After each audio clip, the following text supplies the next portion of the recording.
Hello guys, today I have got T Mobile DL5M2 router and I'm going to show you how to separate 2.4 GHz and 5 GHz Wi-Fi bands.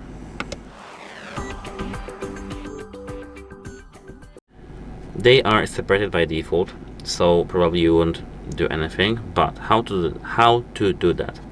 At first tap this 3 lines at the top right corner and here tap Wi-Fi. Tap WLAN settings.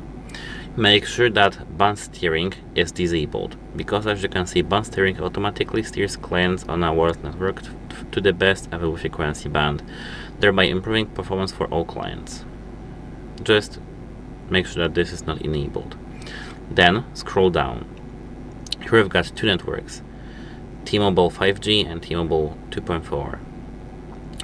We can tap it, and here, as you can see, you can change the name. Now they are actually separated. And if we take a look in our Wi-Fi network selection, we can see that here we've got this 5G and this is here 2G. That's how it works. Goodbye.